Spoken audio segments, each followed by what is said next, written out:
எது உண்மையான மகிழ்ச்சி? இப்ப எல்லாருமே யாராவது ஒருவரை கிண்டல் செய்யறதோ, கேலி செய்யறதோ, அவங்களுடைய பாவனைய பார்த்தோ, இல்ல அவங்களுடைய உருவங்களை கண்டோ, நம்ம மகிழ்ச்சி அடையறது தான் உண்மையான மகிழ்ச்சி போல இப்ப நெறைய ஒருவருடைய வாழ்க்கையை நம்ம எடுத்தோமோ, அவங்களுடைய அறியாமைகளையும் இதெல்லாம் பார்த்து இதுதான் மகிழ்ச்சி நம்ம நினைக்கிறோம். உண்மையாவும் அதெல்லாம் மகிழ்ச்சி கிடையாது.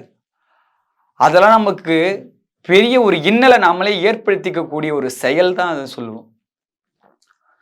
உண்மையான மகிழ்ச்சி எதுனா, ஒருவருக்கு எந்த எதிர்பார்ப்பும் இல்லாம ஒரு உதவி செய்யும் பொழுது அவன் ஒரு ஆனந்தப்படைவான்.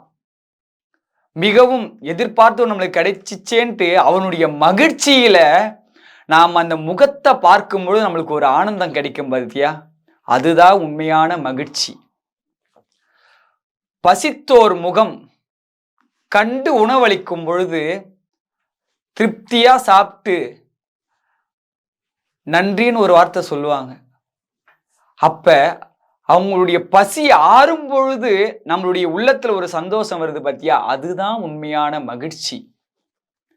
யாருக்குமே எந்த தீவினையும் நினைக்காம, இல்ல அடுத்தவனுடைய உருவத்தை கண்டோ, அவனுடைய அறியாமையோ ஒரு செயல் செய்யறாங்க, அந்த செயலை கண்டோ, இதெல்லாம் நம்ம மகிழ்ச்சி இல்லாம ஒரு மகிழ்ச்சி வருதுன்னா அதுதான் உண்மையான மகிழ்ச்சி.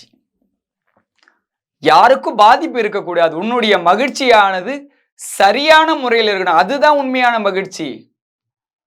ஒருத்தனுடைய மனம் வலிக்கும்படியாக நீ ஒரு சொல்லிட்டு இன்னைக்கு நல்லா அவனை நான் திட்டிட்டேன், என் மனதார எனக்கு ஒரே மகிழ்ச்சியா இருக்குது, அது மகிழ்ச்சியே கிடையாது. அது ஒரு அழுக்கு எண்ணம். அது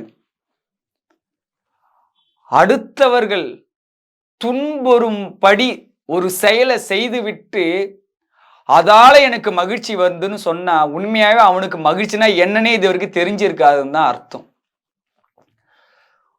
அடுத்தவர்களுக்கு உதவி செய்வதிலும், அடுத்தவருக்கு நீ ஒரு நன்மை செய்வதில் கிடைப்பதுதான் உண்மையான மகிழ்ச்சி.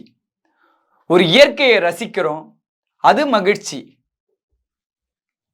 ஒரு நண்பனுக்கு தேவையானது ஒரு பொருளோ ஏதோ அவன் கேட்குறதுக்கு முன்னாடியே நீ வாங்கி தந்து நல்லா இருடா அப்படின்னு சொல்லி நீ தர, அது உண்மையான மகிழ்ச்சி.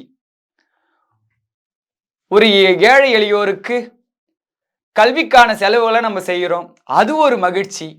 எதிர்பார்ப்பு இல்லாம நீ ஒரு செயலை செய்யறனா அதுல உண்மையான மகிழ்ச்சி காணலாம்.